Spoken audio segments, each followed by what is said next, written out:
Ya, sekedar mengingat memori ya, kehidupan ketika masih kanak-kanak ya, artinya mengungkap kembali memori ketika kita masih kecil. Saya lahir ya pada awal tahun 70-an dan masih teringat pada waktu itu karena kemajuan teknologi belum sepesat ya dengan masa kini ya. Pada era milenial ini memang perbedaannya sangat luar biasa dalam konteks pengetahuan ya, atau ilmu yang mungkin perbedaannya sangat jauh. Bahwa ketika saya masih kecil, teknologi pada waktu itu memang sangat terbatas. Kemesatan perkembangan ilmu pengetahuan juga masih belum sepesat yang ada dalam kehidupan saat ini ya. Kita lihat juga kehidupannya juga sangat berbeda. Artinya hubungan antar manusianya, hubungan kekerabatan, hubungan antar tetangga, hubungan antar manusia juga memang sangat berbeda sekali kehidupannya dengan kehidupan kalau kita konteks zaman sekarang ya, zaman milenial, zaman yang serba teknologi. Dan memang masa-masa kecil saya ya, masa kecil saya ketika saya ungkapkan memang saat-saat itu memang sangat penuh keterbatasan, artinya dari segala segi ya, dari segala segi. Kalau kita sudut pandangnya dari sisi bagaimana hubungan manusia satu dengan manusia yang lain, di mana pada waktu itu kita lebih bersifat kekeluargaan antar tetangga, antar teman, dan hubungannya sangat akrab. Memang kehidupan pada waktu itu kalau kita lihat juga ya sangat-sangat, secara pribadi saya ingin kembali ke masa silam, dalam arti konteks bahwa kehidupan zaman sekarang memang saya akui kita serba klik ya, serba ini, pengetahuan apapun yang perkembangannya sangat pesat saat ini memang ya, kalau kita lihat komparasinya memang tidak bisa dibedakan. Kalau kita lihat juga kehidupan pada waktu masa lampau yang saya ungkap pada sesi kali ini adalah bahwa ada satu mungkin bagi kehidupan saya adalah suatu misteri dalam konteks mungkin bagi kerabat atau bagi teman sepermainan saya masih kecil, itu suatu kenyataan dalam konteks apa yang saya alami pada waktu saya kurang lebih lebih berumur 5 atau ya 5 atau 6. Karena memang yang saya masih ingat itu ketika saya umur sekitar 5-6 itu ya, memori kolektif saya mengatakan bahwa ketika pada waktu itu usia untuk memasuki sekolah dasar ya, sekolah dasar itu kalau mungkin zaman sekarang umur 5 tahun sudah bisa masuk ke bangku sekolah dasar atau kelas 1 ya. Namun pada waktu itu saya masih ingat sekali bahwa pada waktu itu saya belum menginjak bangku sekolah dasar atau bangku SD. Ada satu hal yang ingin mungkin bagi orang lain itu kelihatannya nyata. Bahkan sampai hari ini mungkin teman seperjuangan saya atau sepermainan saya pada waktu umur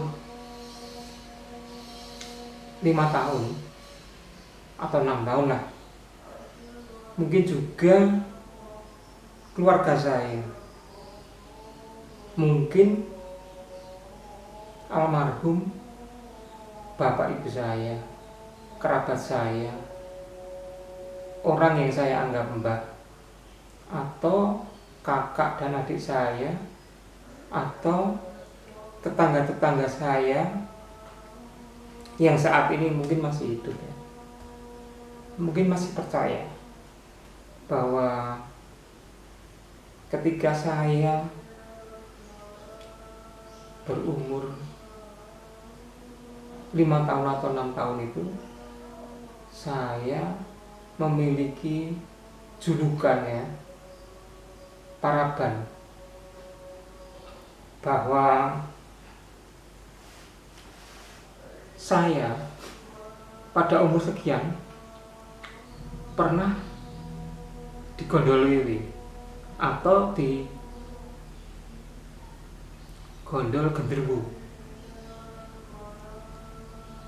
Nah itu mungkin yang ingin saya ungkapkan, itu memang sebagai suatu misteri ya, bahwa konteks keyakinan orang pada waktu itu bahwa mereka yakin saya betul-betul pernah digondol wewe atau digondol genderuwo. Artinya saya pernah dimasukkan atau diajak atau memang diambil oleh sosok bunian ya.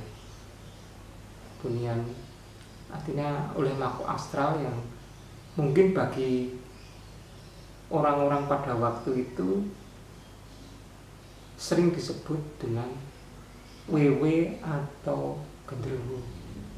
Nah ini yang bagi saya kehidupan sampai sekarang ini memang pas waktu saat inilah saya ungkapkan, apakah benar saya itu waktu kecil pernah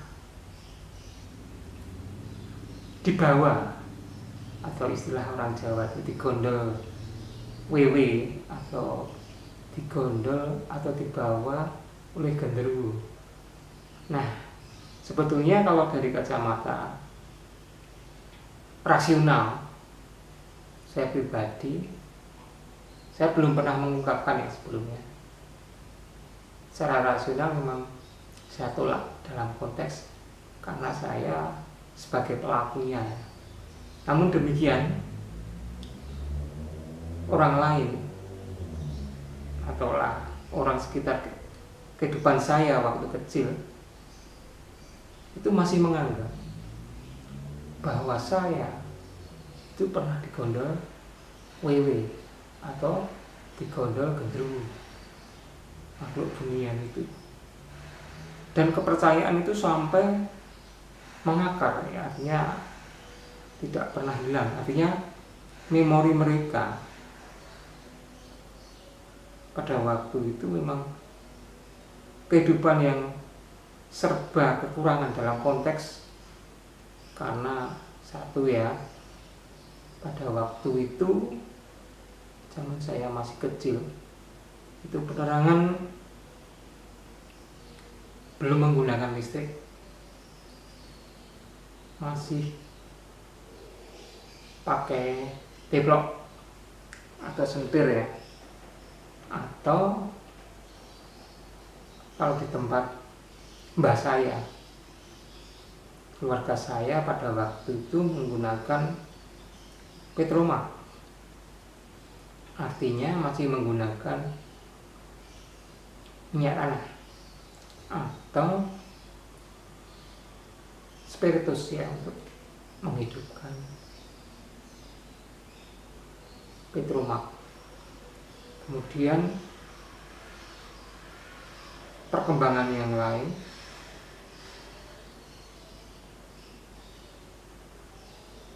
masyarakat pada waktu itu masih percaya terhadap hal-hal mistis, hal-hal yang tidak bersifat rasional.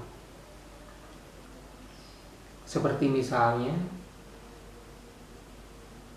pada waktu saya masih kecil, karena interaksi antar tetangga, antar teman, antar rumah itu begitu dekatnya. Jadi ada suatu kebiasaan pada waktu itu antar tetangga itu saling bertukar pikiran, duduk bersama di halaman rumah, di pojok-pojok rumah, sangat interaktif. Artinya kedekatan masing-masing personnya.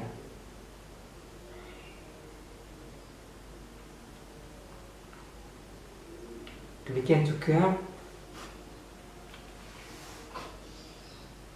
cerita-cerita mistis itu masih hidup ya.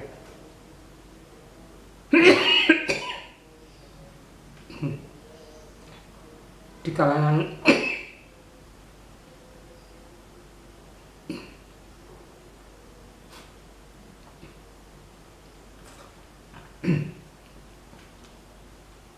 masyarakat pada waktu itu, bahwa kehidupan misteri itu dianggap masih begitu lekat. Contoh, mereka percaya terhadap adanya tuyul,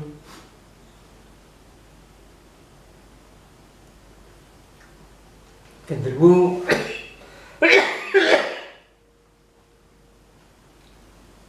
kuntilanak,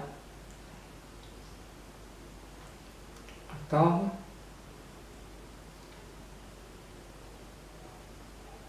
alam bunian lain. Bahkan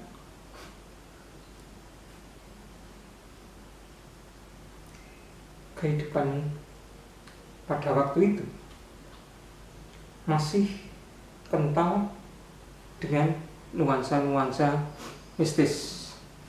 Misalnya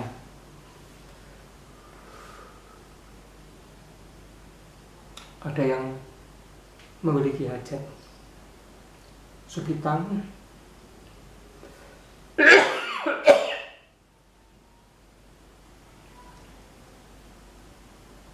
kitanan, atau pernikahan, sebelum pelaksanaan hajat mereka, biasanya di pertigaan jembatan atau di pertigaan jalan, perempatan jalan, atau potong-potongan jalan, bahkan sampai ke tempat alam kubur ya, maksudnya kuburan, mereka juga akan menyampaikan caos dahar, artinya semacam sesaji. Nah ini kehidupan pada waktu saya masih kecil, kental dengan nuansa-nuansa yang begitu mistis. Nah, kembali ke bahwa saya memiliki, atau orang masih menyebut ya, saya pernah digondol wiwi atau dibawa wiwi, digondol gendruwo atau dibawa gendruwo ke alam mereka, alam astral atau alam dunia, alam yang tidak tampak.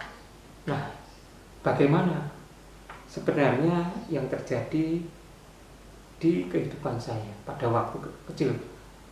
Apakah betul bahwa saya pernah dibawa gendruwo,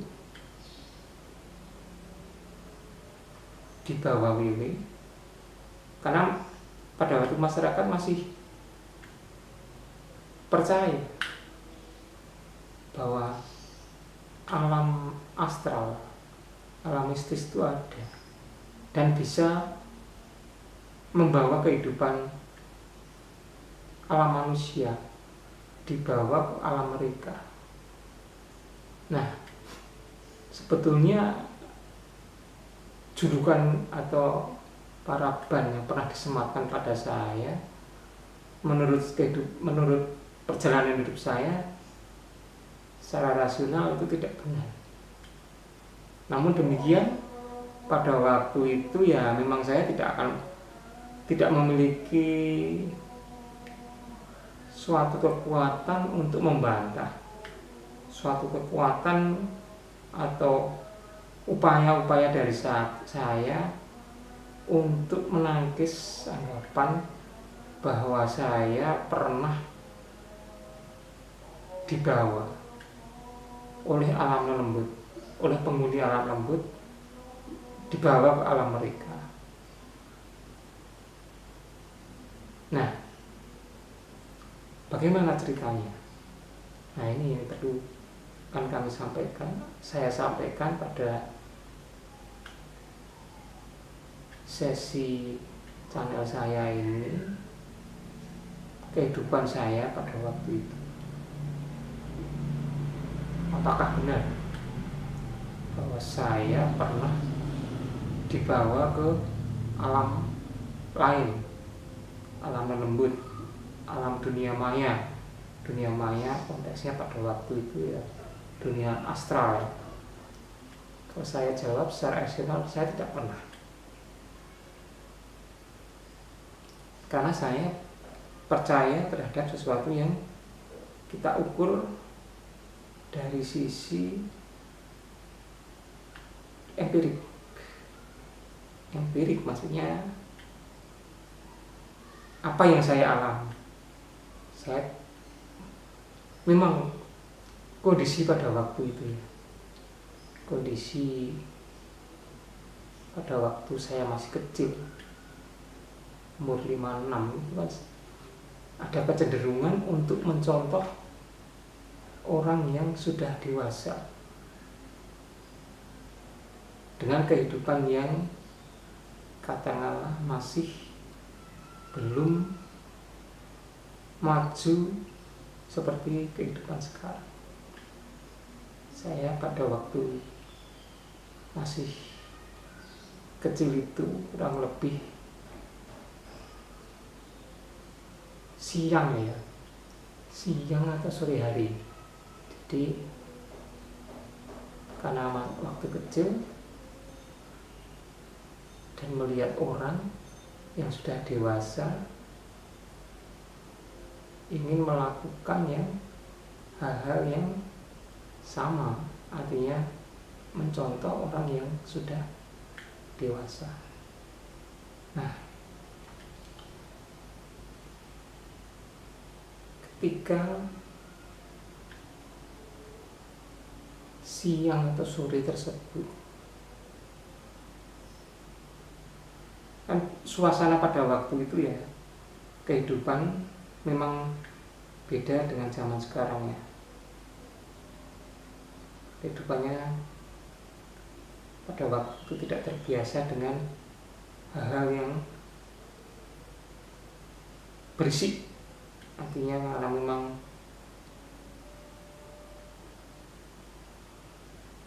masyarakat pada waktu itu ya masih sangat sederhana. Jadi pemilik televisi atau radio belum sebanyak sekarang. Bahkan itu barang-barang yang mahal. Artinya untuk memiliki barang-barang tersebut itu kategorinya orang kaya. Dan masyarakat di sekitar saya pada waktu itu ya, di samping rumahnya masih banyak yang dari bambu atau kayu, dan jarang lantainya itu di semen atau di keramik seperti sekarang, masih tanah ya. Nah, kembali ke awal ya, awal cerita ini bermula. Kenapa saya kok dianggap pernah dibawa ke kehidupan alam lembut ya. Ya, pada waktu itu sekitar siang atau ya menjelang sore, karena saya sering melihat orang dewasa. Ayah saya adalah seorang perokok, kemudian mbah saya, mbah dalam arti ya orang yang dekat dengan keluarga saya, itu juga merokok. Demikian juga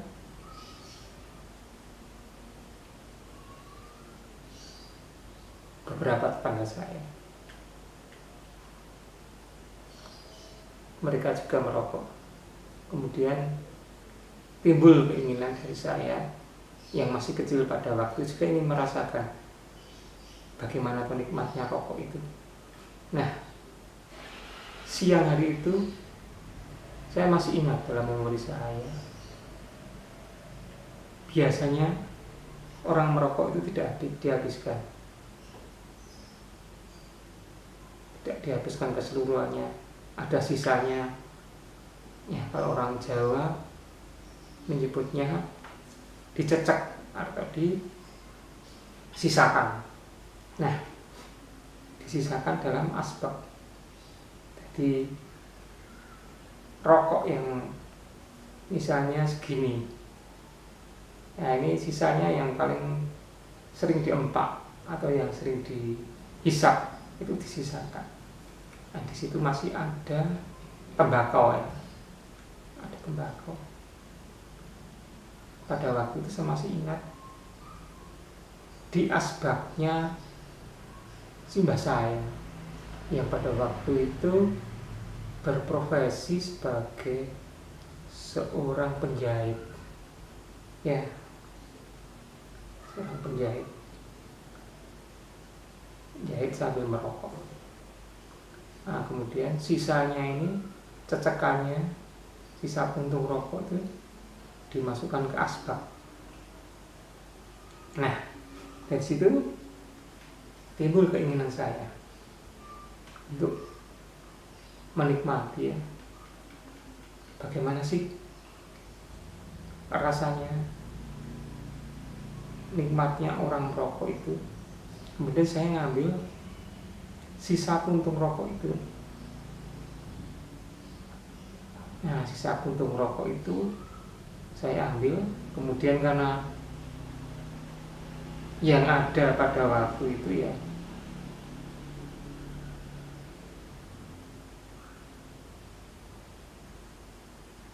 apa adanya, jadi yang ada kertas saja pada waktu itu sulit ya. Kita pada waktu itu untuk memiliki sebuah buku tulis saja sulit. Nah, kemudian saya melihat ada jajaran kertas koran atau ya koran ya. Nah, dari bekas-bekas cecekan itu kemudian saya masukkan dalam bekas kertas koran. Nah, kemudian dengan sembunyi-sembunyi saya mengambil sisa puntung rokok atau cecekan dari mbah saya itu, kemudian saya bawa keluar. Kemudian saya, karena saya nemunya kertas sedikit itu aja, kemudian saya masukkan dalam kertas koran yang lipatan itu untuk saya buat sedemikian rupa untuk seakan-akan ya jadi rokok itu. Jadi rokok itu kemudian sambil keluar bawa tembakau, kemudian juga bawa korek. Kalau pada waktu itu koreknya juga dari minyak tanah. Kemudian dengan sembunyi-sembunyi saya masuk ke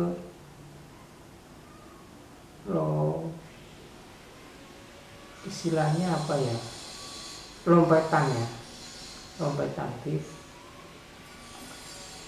antar rumah itu ada yang jalan kecil tersisa. Kemudian dari tembakau cecekan itu saya linting pakai kertas koran itu, saya buat sedemikian rupa ya, jadi seakan-akan ya saya menganggap pada waktu itu ya itulah rokoknya orang dewasa. Dan saya mencoba untuk coba rokok ini saya hisap, kemudian saya hidupkan dengan menggunakan korek, dan ketika itu saya hisap. Nah, karena asik menghisap rokok itu tanpa sepengetahuan saya, ternyata ya ada tetangga yang melihat karena melihat saya yang asik merokok. Kemudian saya dimarahi, diancam, bahkan dibeten-beteni ya, dalam arti ditakut-takuti oleh tetangga saya itu. Pada waktu itu saya masih ingat, tetangga perempuan.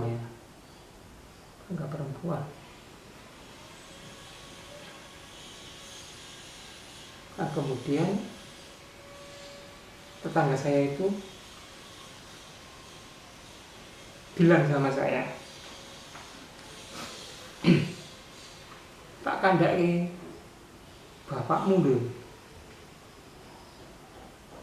Saya beritahukan bapakmu lho bahwa kamu merokok. Masih kecil kok wis ngerokok. Masih kecil kok merokok. Itu yang disampaikan oleh tetangga saya.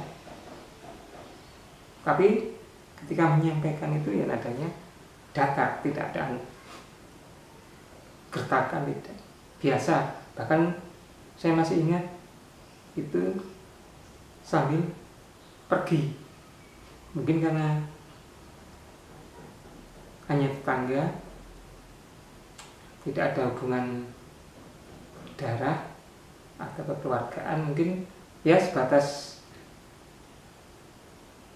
karena saling tetangga, saling menegur. Jadi tidak ada pretensi apa-apa bahwa ancaman yang disampaikan itu akan disampaikan ke orang tua saya. Namun demikian bagi saya beda. Apa yang disampaikan oleh tetangga saya itu, ibu-ibu tersebut, bahkan bagai suara halilintar menggelegar yang membuat saya takut pada waktu itu, karena ternyata dikunangi atau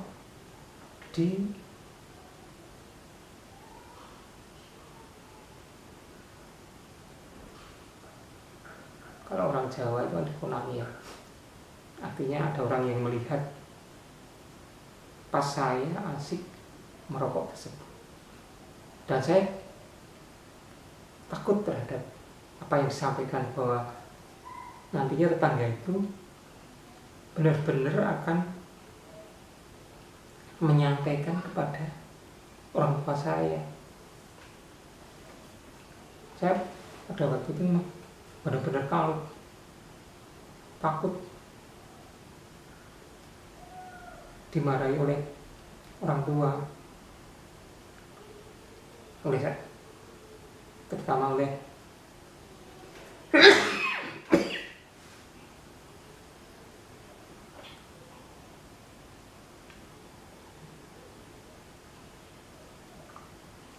ayah saya ya.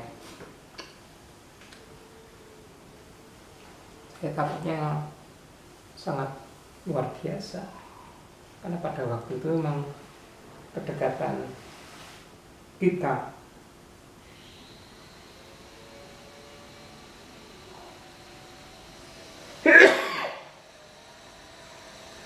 dengan orang tua itu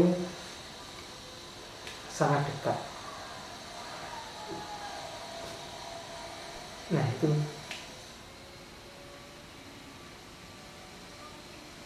saking takutnya saya kemudian membuang rokok yang saya hisap itu dan bersembunyi. Ancaman itu begitu sangat menggelisahkan, sangat menakutkan, bahkan bikin saya itu shock luar biasa. Kalau benar-benar ayah saya tahu, orang tua saya tahu, saya pasti dimarahi. Untuk itu begitu tetangga saya pergi, saya juga langsung mengambil langkah 1000 ya untuk cepat-cepat bersembunyi, cari persembunyian. Nah, karena pada waktu itu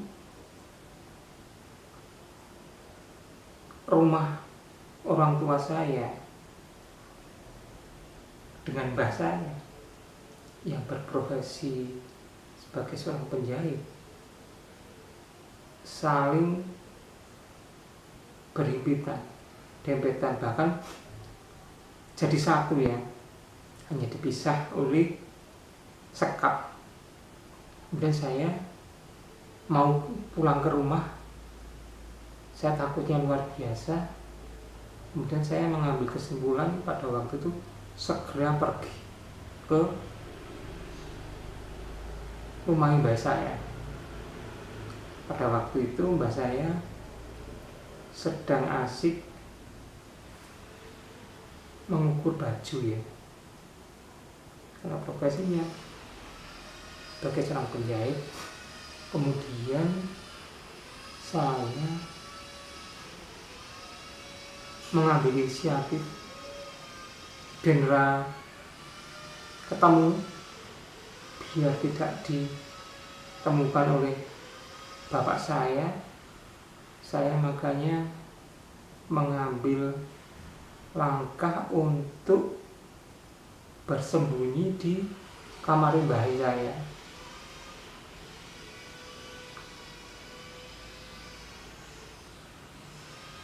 Kamar mbah saya itu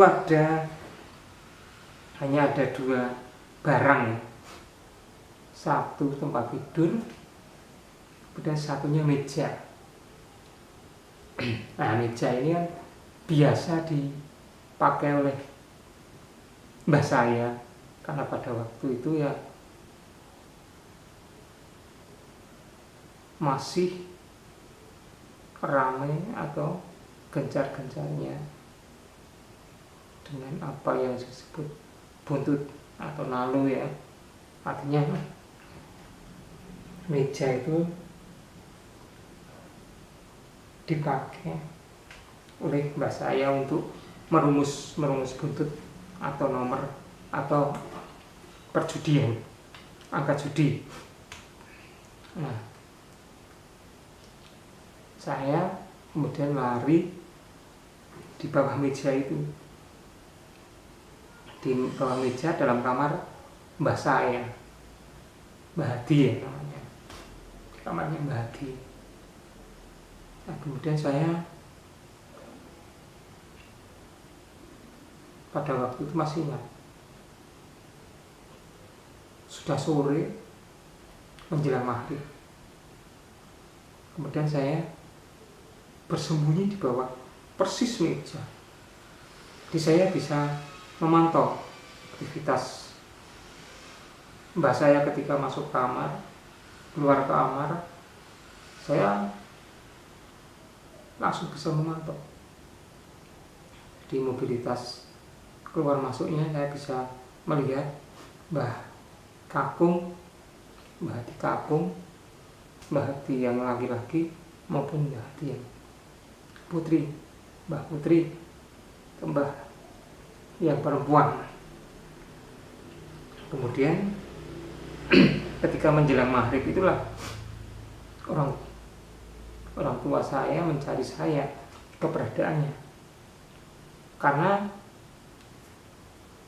dari siang sampai sore dan maghrib kok tidak kelihatan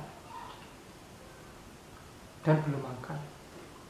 Jadi kondisi pada waktu itu ya, saya sebetulnya lapar atau ngelih bahasa Jawa, tapi rasa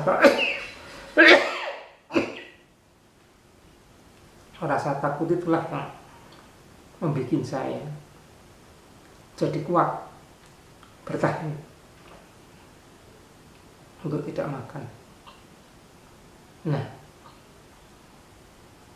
ketika sesudah maghrib sampai isya kok belum nongol, akhirnya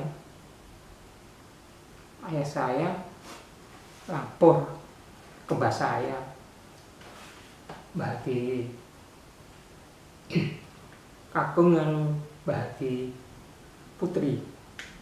Ternyata Mbah Kakung dan Mbah Putri juga menyatakan belum pernah melihat saya dari siang, sore, bahkan maghrib. Akhirnya bapak saya dan mak saya mencari ke tetangga sampai isya, tapi tidak pernah ditemukan. Nah kemudian karena tidak ditemukan, akhirnya satu kampung itu ramai mencari saya. Saya masih di dalam kamar itu, di bawah meja. Saya masih betul-betul bisa melihat aktivitas,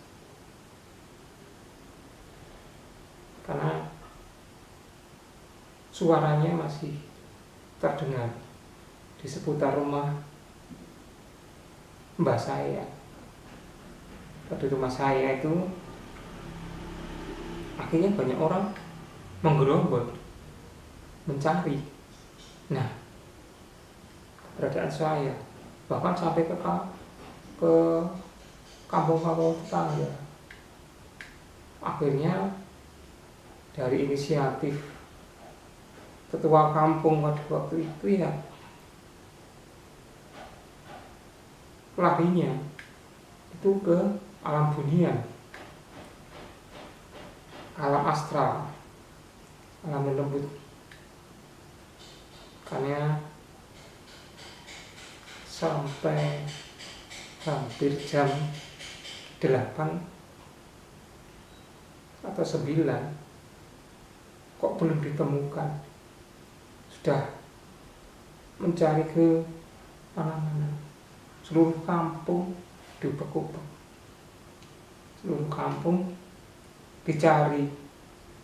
Semua teman sepermainan saya pada waktu kecil sudah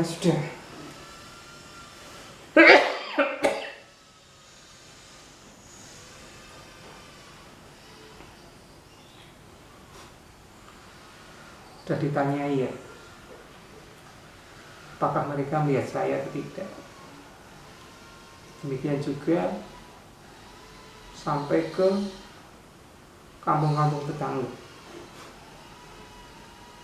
Nah, karena tidak ketemu, maka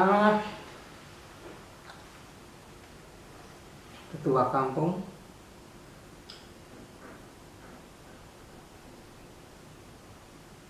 berinisiatif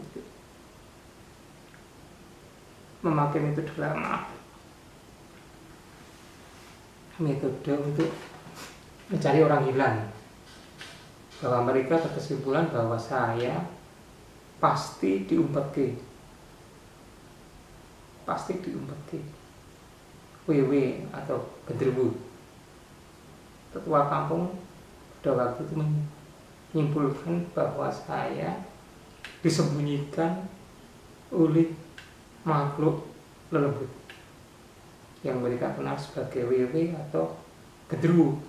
Nah, saya padahal di dalam kamar, di bawah meja itu ya mendengar semua apa yang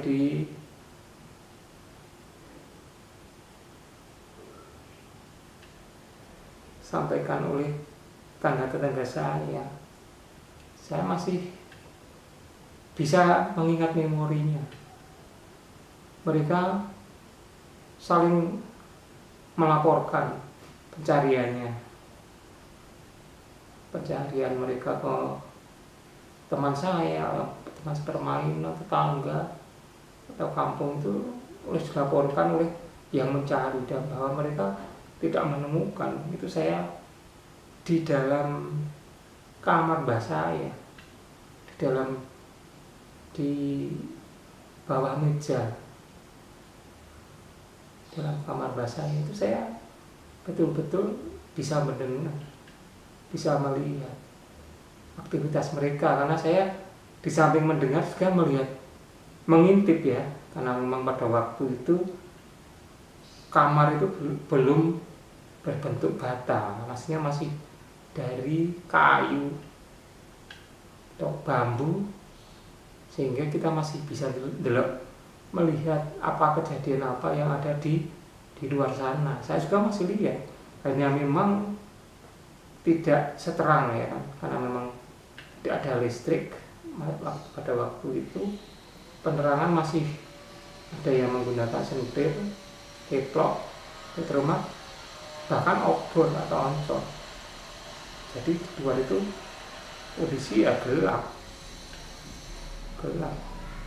Namun kejadian itu saya bisa melihat bahwa saya ya duduk di situ, artinya ada di dalam kamar tersebut.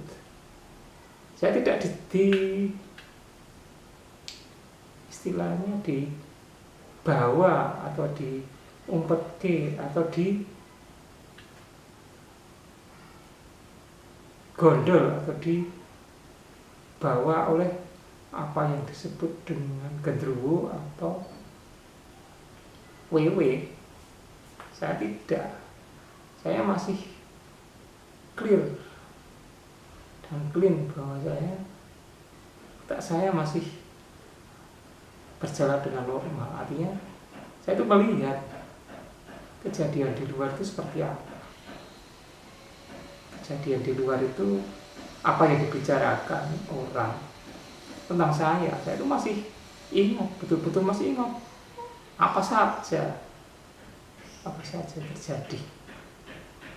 Dalam kondisi pada waktu itu memang saya lapar, anak kecil ya, kecil umur sekitar 5-6 tahun, dari siang sampai malam jam 8 jam 9 belum makan. Ya emang perutnya ya melintir-lintir, merasa sangat lapar, tapi memang tidak bisa berbuat apa-apa karena memang dicekam oleh rasa takut dimarahi oleh ayah saya. Nah, saya ketahuan merokok di tetangga, takutnya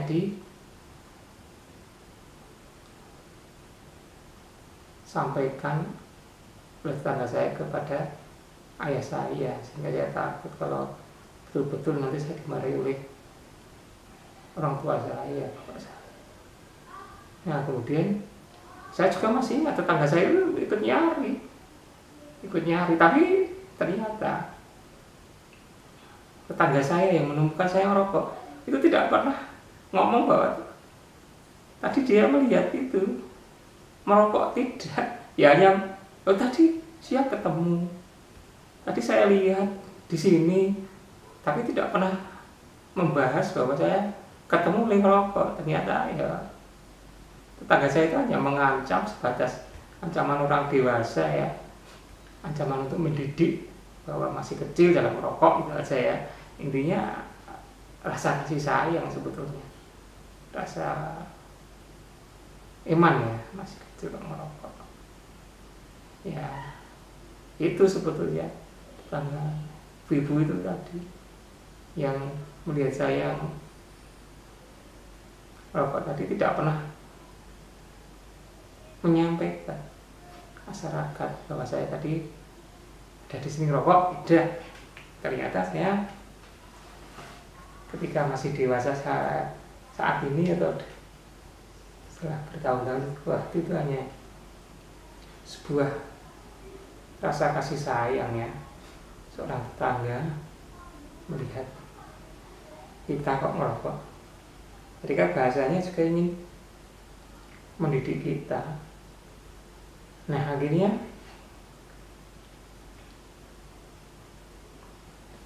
karena tidak ditemukan, ya tidak ditemukan, saya hanya di dalam kamar rumah mbah saya, kemudian di bawah meja.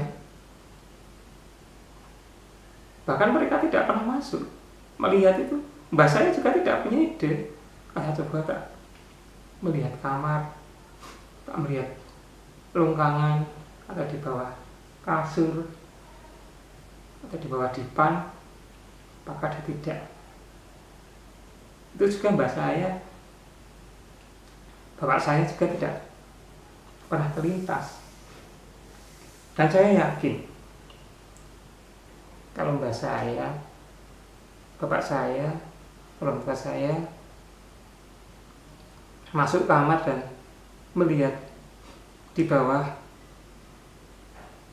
dipan atau tempat tidur, pasti melihat saya.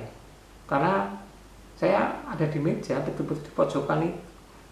Hanya memang yang sangat membantu ya, karena pada waktu itu belum ada listrik, masih penerangannya sangat sederhana, teplok, termak, oncor, obor. Nah itu tidak membantu. Nah, tidak, di dalam kamar itu juga tidak ada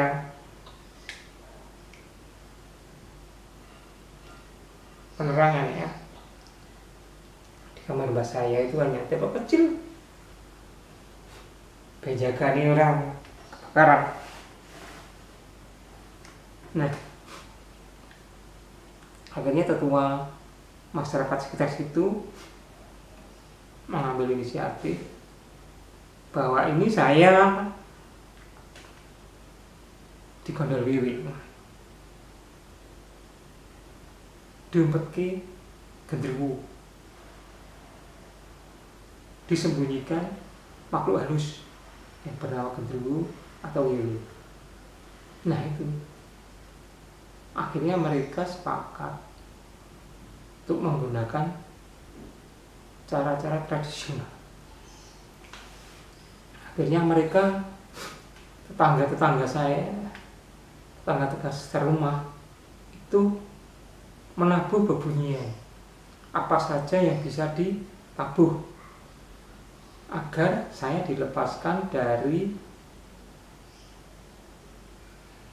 cengkraman genderuwo maupun wewe gombel. Nah itu akhirnya tetangga itu punya piring, punya manci, punya kentongan, punya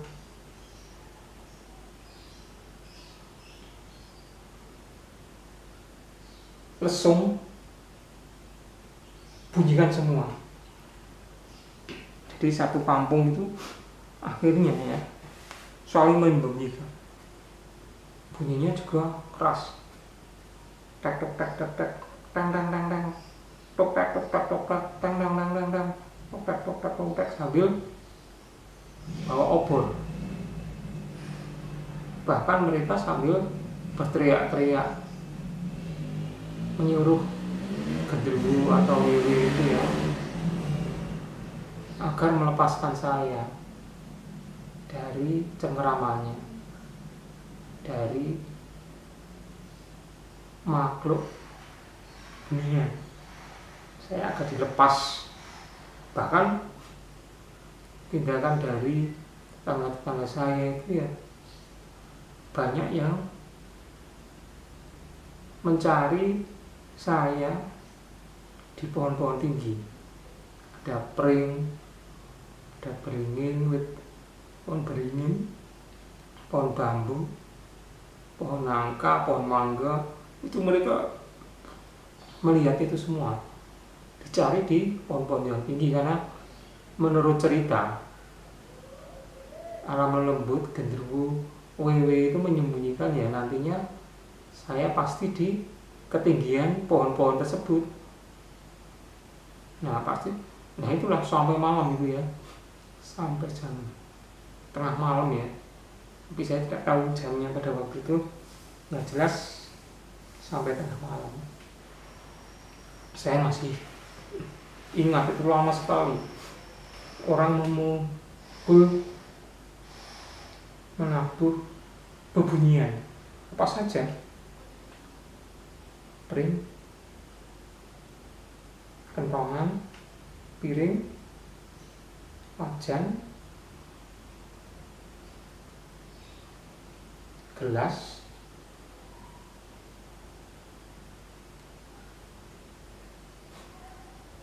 lumbung, apa saja, bahkan yang bisa dibunyikan sambil teriak-teriak itu. Akhirnya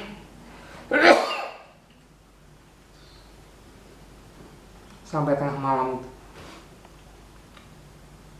Saya masih ingat sampai tengah malam itu karena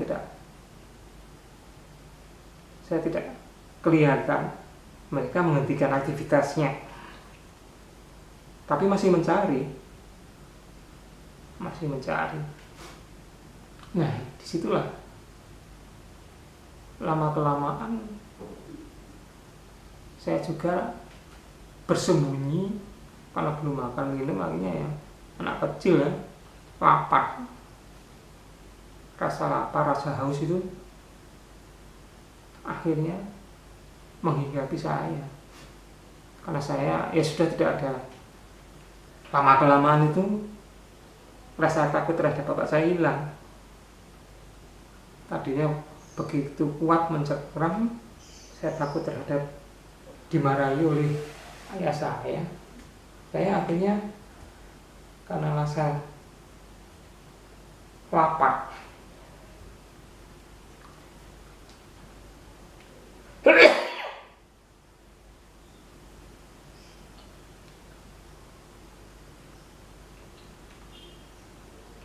dan haus ya, akhirnya saya memutuskan untuk keluar dari persembunyian. Ya, itu butuh keberanian sebetulnya. Saya keluar akan dimarahi oleh bapak saya, atau saya lapar karena sudah tidak makan berjam-jam dan haus.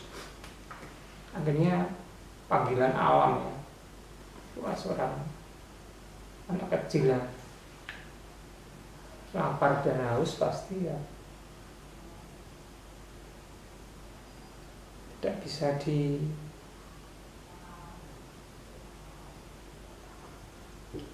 betah-betah ya, dikuat-kuatin atau akhirnya ya mengambil keputusannya untuk keluar. Ya, karena rasa lapar dan haus itu ya yang akhirnya membuat saya berani untuk keluar dari tempat persembunyian. Karena ya saya masih kecil pada waktu itu, ya perut saya tidak bisa ditahan dari rasa lapar dan haus. Akhirnya saya wis tak keluar dari tempat persembunyian saya, dari kamar mbah saya itu. Dan ya saya sudah tidak ada rasa takut terhadap ancaman dan takutnya saya dimarahi oleh bapak saya. Ya sudah, saya lapar, saya haus, dan saya harus keluar dari tempat persembunyian saya, dari kamar mbah saya yang ada di meja itu. Ya sudah, saya akhirnya keluar. Nah, ketika keluar itulah mbah saya sepi karena pada mencari kemana-mana. Mbah saya, kemudian bapak saya itu juga pergi, artinya tidak ada di rumah mbah saya. Mereka keluar mencari kemana-mana. Karena rumah sepi, kamar sepi, ya akhirnya saya keluar rumah. Ternyata di luar itu saya masih ingat yang ada, yang masih tersisa, yang masih nunggu itu ya Mas Mo, istrinya Mbak Tina gitu ya. Ternyata Mas Moh yang pada waktu itu berprofesi sebagai seorang tentara itu juga baru, sebenarnya Mas Moh ini juga mencari kemana-mana, artinya mencari keluar kemana-mana, mencari saya. Tapi pada waktu itu Mas Moh ini kok pulang, pas pulang karena berhadapan-hadapan rumah dengan mbak saya, akhirnya pas saya keluar Mas Moh ya keluar. Nah, dia kaget, loh kowe gitu, bilang gitu, kowe digoleki lho, kamu dicari, cari mbahmu, cari bapakmu, kowe digondol ewe ya, kamu disembunyikan oleh makhluk halus, wewe karo gendruwo ya, wis bali kowe. Nah, akhirnya Mas Moh ini juga sampai hari itu kamu yakin bahwa saya itu tetap disembunyikan oleh makhluk halus, gendruwo atau wewe, karena yo momentumnya yo bisa ngepasi gitu ya.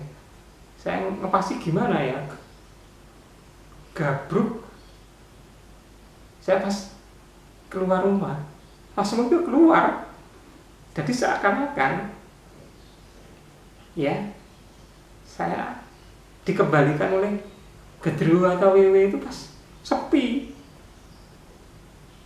tidak ada orang, karena orangnya pada mencari ke berbagai tempat ya, tidak ada orang yang ada di sekitar rumah itu, tidak ada. Jadi seakan-akan Mas Moh tetap dalam pikirannya itu dibalik pas sepi, tidak ada orang, dan menganggap bahwa saya itu dikembalikan ya karena ada ketabuhan. Nah, itu yang ada di mindsetnya Mas Moh yang pertama kali ketemu sama saya, itu bahwa saya dikembalikan karena faktor ada ketabuhan itu. Tapi sebenarnya tidak. Saya keluar karena lapar, saya karena haus, anak kecil 5 tahun 6 tahun, dan saya selama bersembunyi itu ya normal-normal saja, tidak ada orang lain selain saya, karena memang saya takut ya dimarahi oleh bapak saya, dan saya menerima aja, ya sudah, memang saya masih kecil, tidak memiliki kekuatan alibi untuk menolak. Mas Moh bilang, ya sudah, karena sudah dipulangkan ya wes. Akhirnya Mas Moh itu berlari ke sana kemari memberitahu bahwa saya sudah dikembalikan oleh gendruwo atau wewe ke rumah mbah saya. Nah, itu ceritanya seperti itu. Mas Moh aja yang ketemu sama saya, ya gabruk gitu, masih menganggap tadi kembalikan oleh makhluk halus, wewe atau gendruwo. Dia tidak berpikir secara logik atau rasional, tidak menanyai kowe nang ndi wae, kamu kemana saja, kamu sama siapa, tidak. Dia berpikir ya sudah dikembalikan, sudah bersyukur. Akhirnya saya jadi ambilkan minum, Mas Moh kon ngombe, padahal saya haus, lapar. Ya, akhirnya karena Mas Moh percaya sudah dikembalikan, akhirnya ya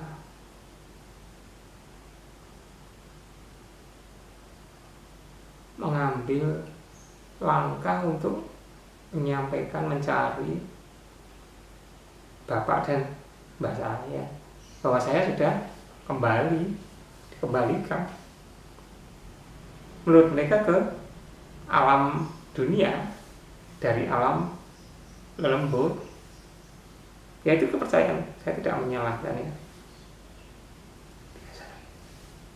tidak apa-apa, biasa-biasa saja, karena itu ya sudah kepercayaan masyarakat pada waktu itu. Nah, ketika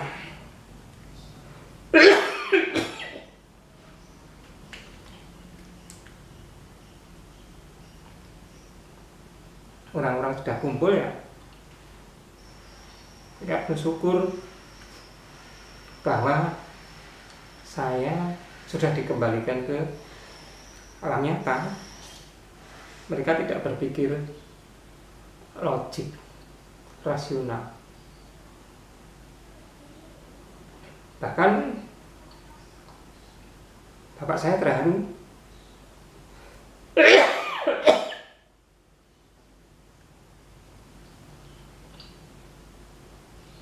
Mak saya juga terharu ya. Mbah saya juga. Saya kembali dengan selamat. Pikiran mereka ya tidak diapa-apain oleh gendruwo maupun makhluk halus. Sopan syukur mereka panjatkan kepada Tuhan Yang Maha Esa. Saya dipeluk ya, peluk oleh orang-orang tersebut. Mereka tidak menanyai.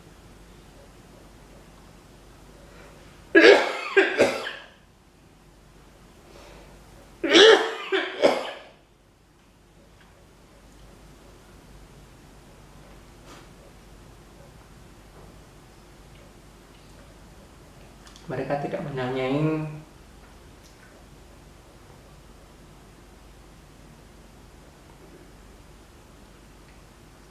saya dibawa kemana, saya dibawa oleh siapa, dan kemana saja. Tidak. Mereka mengucapkan syukur bahwa saya dengan selamat ya dikembalikan menurut pandangan mereka ke alam kehidupan manusia. Mereka bersyukur sudah, mereka tidak menanyai macam-macam tangga. Bahkan mbak saya yakin, seyakin-yakinnya bahwa saya betul-betul dibawa ke alam lembut. Tidak apa-apa. Nah ya, kepercayaan mereka seperti itu, dan saya juga tidak menyalahkan kepercayaan tersebut. Saya terima, namun demikian saya juga mengucapkan syukur. Ternyata ya saya tidak dimarahi oleh orang tua saya pada waktu itu ya. Ya saya bersyukur pada waktu itu. Wah, kemudian setelah itu ya saya disuruh makan, minum oleh bapak saya, dan dimandikan. Setelah itu suruh tidur. Tapi saya bersyukur ya, saya sudah tidak lapar lagi, tidak haus lagi, sudah mandi, tidur. Namun saya masih bisa mendengarkan ya pembicaraan mereka, tetangga, bapak saya. Mereka masih percaya bahwa saya dibawa ke alam lembut. Tidak apa-apa.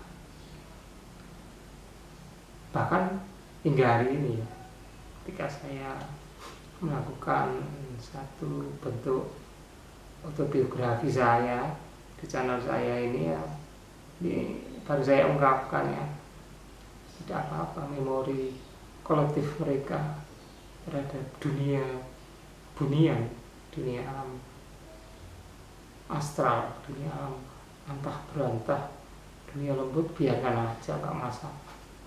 Tidak ada, bagi saya ya, tidak ada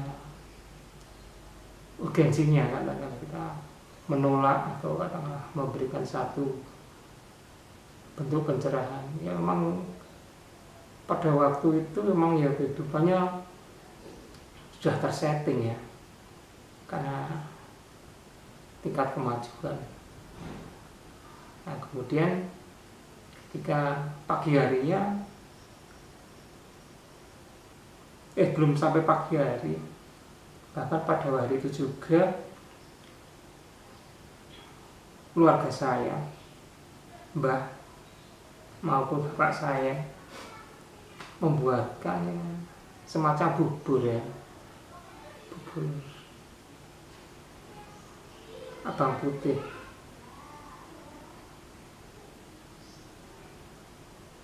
Dilanjutkan esok harinya juga sama, membuat bubur ya, sebagai tanda bersyukur bahwa saya sudah dikembalikan ya, ke alam manusia. Nah kemudian ya keesok harinya, wah saya ditanyai macam-macam, beragam, atau seluruh tetangga itu kalau ketemu saya ya disuruh menceritakan bagaimana ya pengalaman saya di dunia astral itu ya, di bawah genderuwo atau wewe ya. Jadi saya banyak ditanya macam-macam lah, kamu kue ning kono ketemu harus apa wae, kamu di sana, di alam sana itu ketemu sama makhluk berupa apa, kamu di sana itu di mana, kamu di sana itu kowe ning kono itu ya karo sapa wae, ketemu sapa, dijak apa wae, kamu di alam sana itu dibawa kemana saja, bersama siapa, dan disuruh makan atau minum atau tidak, kemudian ditanyai apa aja, kehidupannya sana seperti apa, alam kono itu kaya apa, alam dunia ini genderuwo, dunia ini wewe gombel itu seperti apa. Mereka juga ingin tahu keadaannya itu seperti apa, kehidupannya itu seperti apa, apakah kehidupannya itu juga sama dengan manusia atau beda, atau bahkan ada yang menanyakan saya kowe disimpen nang ndi, kamu disembunyikan di mana, kowe nang kayak dewet ngendi, kamu dibawa ke pohon yang mana itu. Nah itu pada pagi harinya ya, pertanyaan-pertanyaan itulah yang ditanyakan kepada saya, dan saya itu pada waktu itu ya tidak menjawab. Saya ditanya satu persatu ya jawab saya diam aja, nggak tanya. Tapi tetangga-tetangga saya memaklumi bahwa saya tidak menjawab ya, tidak mengiyakan apa itu, bahwa mereka percaya karena saya di bawah alam sana itu ya, ibarat orang itu ya di bawah pengaruh mereka ya, di bawah pengaruh alam astral, artinya kita dibawa secara tidak sadar dan kita sulit mengingat-ingat. Itu kepercayaan tetangga saya, karena saya tetap masih percaya, mereka masih percaya, saya tetap sampai hari ini. Bagi orang-orang yang menyaksikan peristiwa itu ya, mereka pas percaya saya pernah di gondol wewe atau gondol genderuwo, bahwa saya pernah dibawa oleh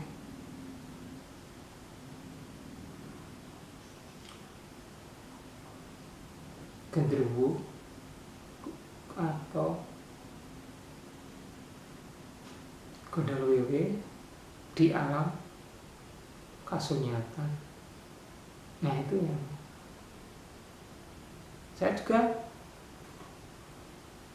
ketika ditanya saya tidak pernah berbicara dalam arti menjawab sepatah dua kata. Kalau itu pertanyaan ya berkisar kaitannya dengan kisah mistis bahwa saya dibawa oleh makhluk astral. Itu tidak pernah saya jawab. Dan saya juga diam aja sampai hari ini. Ketika saya melakukan satu bentuk cerita dalam konteks secara modalitas, saya rekam ya melalui channel saya ini. Nah ini yang dia sebagai saksi ya bahwa saya dulunya waktu umur 5-6 tahun itu ya pernah dihebohkan, pernah dibuat stigma, pernah dicap oleh tetangga atau orang-orang yang katakanlah hidup sepantaran saya, keluarga saya waktu kecil itu. Ya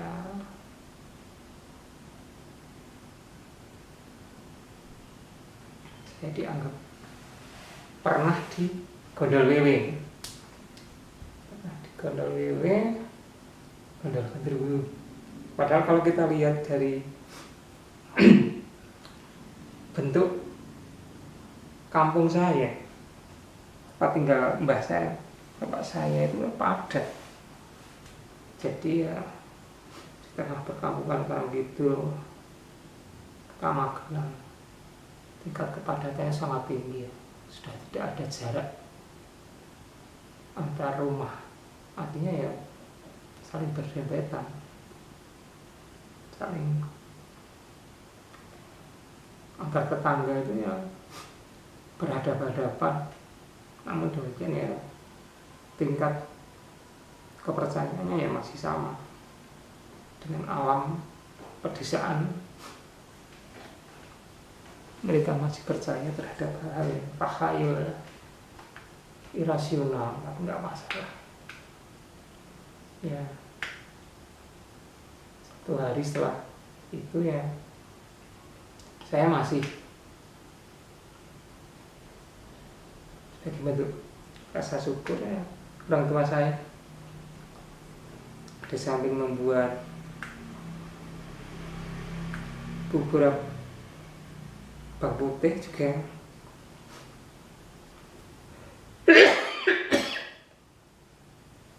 selamatan ya, kenduri, selamatan kenduri dengan cara sederhana. Membuat bacaan itu sebagai tanda rasa syukur pada Tuhan Yang Maha Esa, Allah SWT, bahwa saya diberikan kesehatan, tidak ada kurang suatu apapun. Saya dikembalikan ke alam kehidupan nyata. Nah itu sampai bertahun-tahun ya,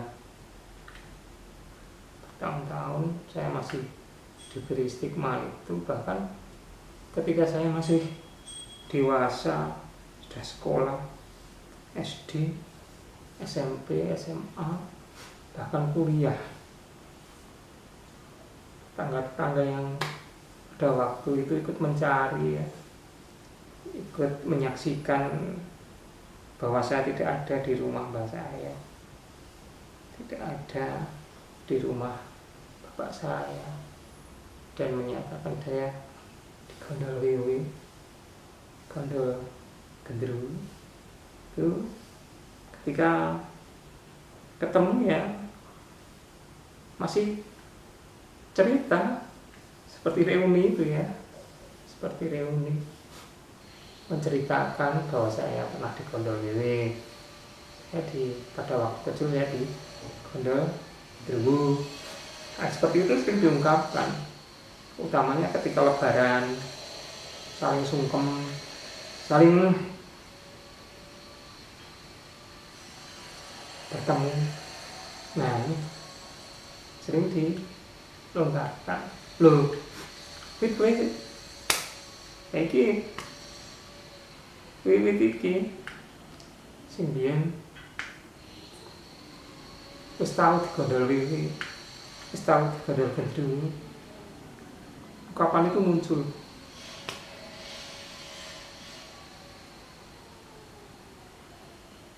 Sebagai ungkapan bahwa ya, saya melihatnya itu tingkat keakraban kita ya,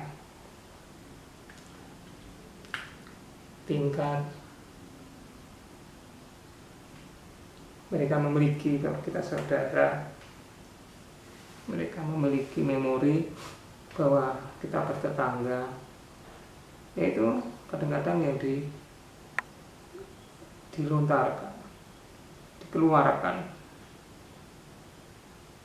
dan itu tidak pernah terhapus ya sampai hari ini. Sampai hari ini ketika mereka punya cucu, punya keluarga, ketemu ya sama. Wah, kowe iki biyen ya gondol kowe gondol genderuwo ya. Saya sampai hari ini pun saya ya tak terima. Ya memang kita dianggap saudara itu karena gondolan wiwi itu ya, karena menganggap itu sebagai suatu bentuk apa, enggak apa-apa, tidak apa-apa. Bahkan kakak saya mungkin ya, kakak saya, adik saya mungkin ingat enggak ya, mungkin kakak saya mungkin masih ingat, kalau adik saya mungkin enggak ingat. Kalau kakak saya saya yakin ingat. Nah, mungkin saya masih umur 5 tahun, kakak saya juga mungkin masih ingat bahwa saya digondol wewe, gondol genderuwo. Mungkin adik saya juga ya, tapi mungkin juga adik saya belum lahir ya, atau belum lihat saya punya 2 adik. Adik mungkin saya belum menemui, tapi hanya mungkin dari cerita-cerita tetangga, cerita orang tua, bahwa saya, mungkin kakak saya yang masih percaya bahwa saya pernah digondol wewe, masih teringat mungkin ya, dan masih percaya itu tidak akan pernah luntur bahwa saya pernah digondol wewe, gondol genderuwo. Nah, yaitu saya juga pada waktu itu ya tidak menertawakan, tidak menolak, biarkan saja bahwa saya dengan stigma waktu kecil pernah digondol wewe, pernah digondol genderuwo, yaitu saya, pribadi saya. Mungkin memori kolektif ya dari masyarakat yang ada di Kampung Karangkidul, Kota Magelang, Kelurahan Rejowinangun Selatan, mungkin yang seusia dengan saya atau sepantaran dalam konteks lebih tua dari saya dan yang masih hidup pada waktu itu di lingkungan masyarakat atau kampung Karangkidul, Rejowinangun, Kota Magelang. Mungkin ya cerita ini ya, pada waktu itu ya yang kalau berkaitan dengan mistis ya, sekitar tahun 75 75 ya, 74 atau 75 lah pokoknya. Itu ya mungkin yang pernah jadi satu memori kolektif bagi masyarakat pada waktu itu ya. Saya pernah kakaknya gondol wewe, kakaknya digondol gendruwo itu ya. Ya itu ya saya terima ya, tidak apa-apa, sebagai bagian be a part of life ya, menjadi suatu bagian dari hidup saya, be a part of my life, menjadi satu bagian dari hidup saya, dan saya sangat menikmatinya. Saya akhirnya ya kembali lagi, saya bersyukur kepada Tuhan Yang Maha Esa, Allah Subhanahu wa Ta'ala, bahwasanya ternyata saya bisa menjadi suatu pelajaran bagi rohani kehidupan saya, bagi kejiwaan saya, bagi kehidupan saya mendatang, bahwa ya manusia itu, saya percaya juga dalam keyakinan saya Islam, di samping ada kehidupan manusia itu juga ada kehidupan yang lain, itu saya juga percaya. Nah ini satu bentuk pembelajaran bagi saya, dan saya juga yakinnya bahwa julukan saya waktu masih kecil pernah digondol wiwi, saya waktu kecil pernah digondol gendruwo, itu juga menjadi suatu takdir ya dari Allah, dari Tuhan Yang Maha Esa, jadi suatu cerita tersendiri bagi masyarakat yang pernah hidup dengan saya, pernah hidup dengan keluarga saya pada medium tahun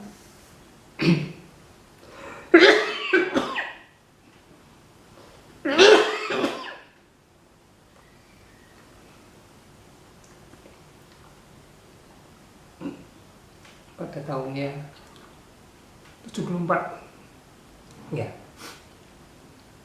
mungkin sekarang tahun 74 ya, mungkin masyarakat yang pada waktu itu ya sekarang mungkin sudah sepuh-sepuh ya, sudah masak.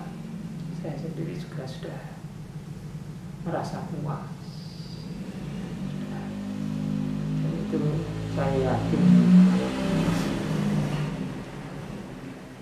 jadi kenangan indah dalam hidup saya,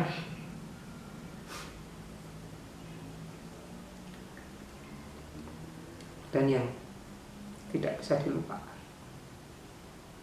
ya, kenangan yang termanis mungkin ya bagi saya dan keluarga saya, bahwa saya pernah mendapat julukan waktu kecil, masa kehidupan saya kecil, bahwa saya pernah